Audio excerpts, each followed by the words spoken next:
प्रिय विद्यार्थियों, संस्कृत साहित्य के इतिहास के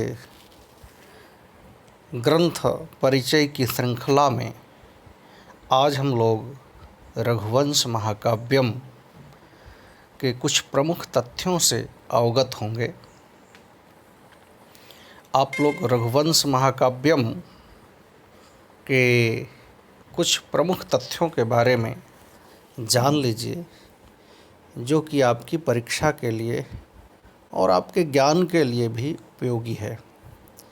सबसे पहले यह है कि रघुवंश महाकाव्यम कविकुल गुरु कालिदास का एक महाकाव्य है। ये रघुवंश महाकाव्य विधा में है, काव्य की महाकाव्य विधा में है। इसमें कुल 19 सर्ग हैं और कुल श्लोक हैं 1569। नायक रघुवंश महाकाव्यम के नायक राम हैं और वो धीरोदात्त नायक हैं। इसमें सबसे बड़ा सर्ग 12वां सर्ग है, जिसमें कि 104 श्लोक हैं, और सबसे छोटा सर्ग 18वां सर्ग है, जिसमें कि कुल 53 श्लोक हैं। रस इस महाकाव्य में वीर रस प्रधान है, अर्थात अंगिरस के रूप में वीर रस ही है। और अंतिम सर्ग में अर्थात 19वें सर्ग में श्रृंगार रस का वर्णन है। रघुवंश महाकाव्यम के प्रतिनायक इंद्र, रावण और लवणासुर इत्यादि हैं। ये रघुवंश महाकाव्यम के प्रतिनायक हैं।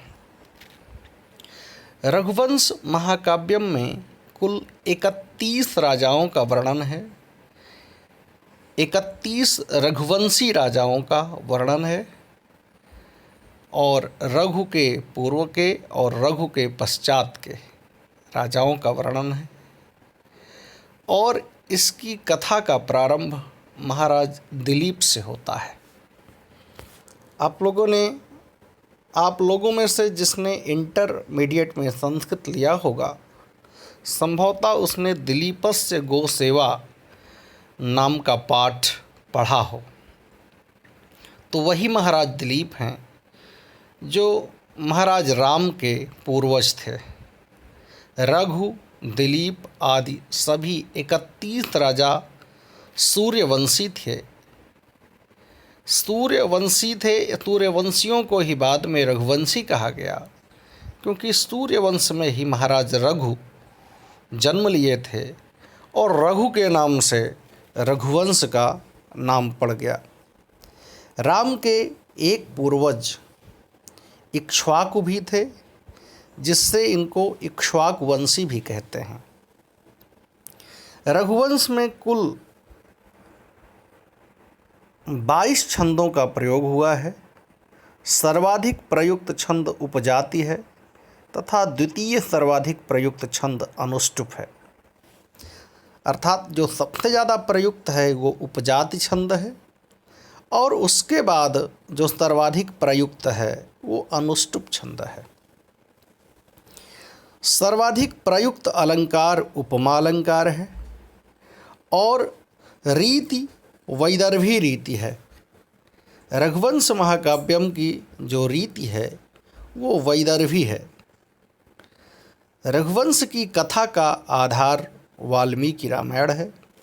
जैसा कि हमने पिछले वीडियो में बताया था कि वाल्मीकि रामायण अनेक महाकाव्यों के सृजन तर्जन का कारण रही है और वाल्मीकि रामायण से प्रेरणा पाकर अनेक महाकाव्य लिखे गए हैं, नाटक लिखे गए हैं, प्रकरण ग्रंथ लिखे गए हैं।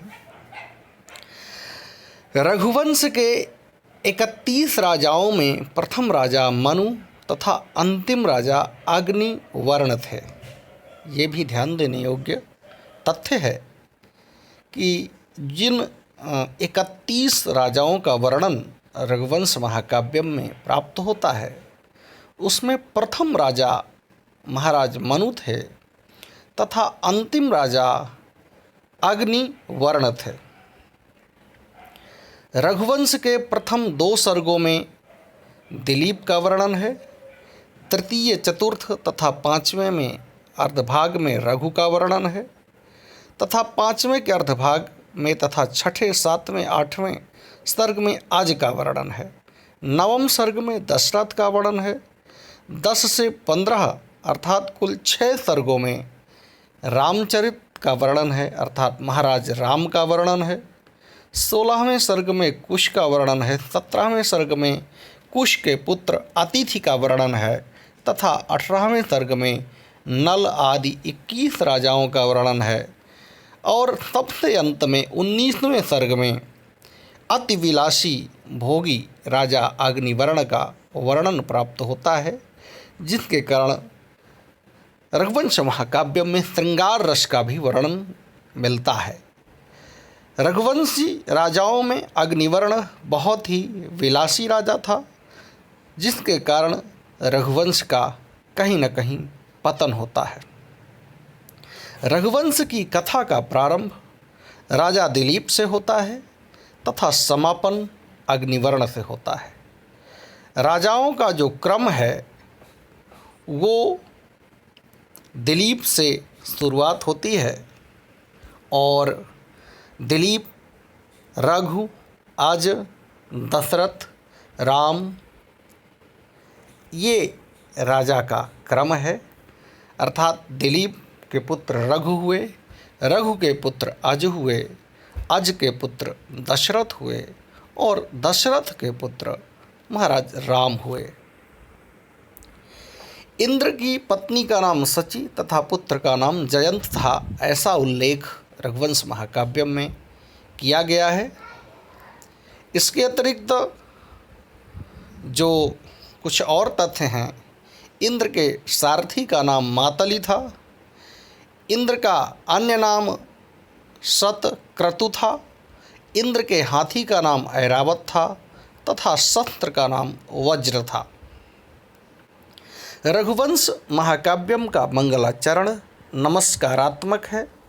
जैसा कि पिछले वीडियो में मैंने चर्चा किया था कि मंगलाचरण भी कई प्रकार के होते हैं, तो जो रघुवंश महाकाव्यम का मंगलाचरण है वो नमस्कारात्मक है और वागर्थाविव संपृक्तौ वागर्थ प्रतिपत्तये जगतः पितरौ वंदे पार्वती परमेश्वरौ। संसार के माता पिता के रूप में भगवान शंकर और माता पार्वती की वंदना की गई है प्रथम श्लोक में, इसलिए रघुवंश महाकाव्यम का मंगलाचरण नमस्कारात्मक है। तो प्रथम सर्ग में महाराज दिलीप संतान प्राप्ति का उपाय पूछने के लिए अपने गुरु वशिष्ठ के पास जाते हैं। वशिष्ठ उन्हें कामधेनु की पुत्री नंदिनी की सेवा करने का परामर्श देते हैं। दिलीप नंदिनी की 21 दिनों तक सेवा करते हैं तो नंदिनी प्रसन्न होकर राजा की परीक्षा लेती है। नंदिनी कामधेनु थी जो उनके गुरुदेव वशिष्ठ के पास थी। एक गाय जिसका नाम नंदिनी था। नंदिनी के पास नंदिनी जब महाराज दिलीप की परीक्षा लेती है तो उसमें क्या करती है कि नंदिनी घास चरते हुए एक गुफा में प्रवेश कर जाती है, जहाँ कुंभोदर नाम का एक शेर गाय पर आक्रमण करता है। तो राजा स्वयं को शेर के प्रति समर्पित करके गाय को बचाते हैं। तभी नंदिनी पुत्र प्राप्ति का आशीर्वाद देती है। ये राजा के एक परीक्षा होती है। इस तरह से इसको बहुत ही अच्छे ढंग से कवि कुलगुरु कालिदास ने रघुवंश महाकाव्यम में इसका बहुत अच्छे ढंग से वर्णन किया है। चतुर्थ सर्ग में रघु की दिग्विजय यात्रा का वर्णन है। रघु ने विश्वजित नामक यज्ञ किया था। राजाओं की पत्नियां दिलीप की पत्नी सुदक्षिणा थी, अज की पत्नी इंदुमती थी, दशरथ की पत्नी कैकेयी थी। ऐसा वर्णन कवि कुलगुरु कालिदास ने अपने महाकाव्य रघुवंश में किया है। अष्टम सर्ग में आज विलाप वर्णित है। राम रावण युद्ध का वर्णन 12वें सर्ग में है, जो प्रायः पूछा जाता है कि रघुवंश महाकाव्यम के किस सर्ग में राम और रावण का युद्ध मिलता है, तो आपको उसका उत्तर देना है 12वें सर्ग में। कुश की पत्नी कुमुद्वती थी। ये कुश और लव महाराज राम के पुत्र थे। एक सर्ग में कुश के राजा और उनके राजकार्य का वर्णन मिलता है, तो उनकी पत्नी का नाम कुमुद्वती ऐसा उल्लेख है। रघुवंश में अनेक सूक्तियाँ हैं। उन सूक्तियों को आप लोग जब रघुवंश महाकाव्यम का पारायण करेंगे सीधे, तब आप स्वयं उनका आनंद लेंगे। आज इस वीडियो लेक्चर के माध्यम से मैं आप लोगों को रघुवंश महाकाव्यम के कुछ महत्वपूर्ण तथ्यों से अवगत कराया है मैंने। इन तथ्यों को आप लोग याद कर लीजिए और संभव हो या और अगर आप चाहें तो इसको आप लिख भी सकते हैं। ठीक है, तब तक आप लोग स्वाध्याय करिए। मेरी शुभकामनाएं हैं आपके साथ, और जहाँ कहीं आवश्यकता हो आप हमसे संपर्क कर सकते हैं विभिन्न माध्यमों से, व्हाट्सएप ग्रुप के माध्यम से, अथवा फ़ोन कर सकते हैं व्यक्तिगत माध्यम, अथवा जो कक्षाएं फ़ोन के माध्यम से हम लोग करते हैं उस पर भी आप प्रश्न उठा सकते हैं। ठीक है, धन्यवाद।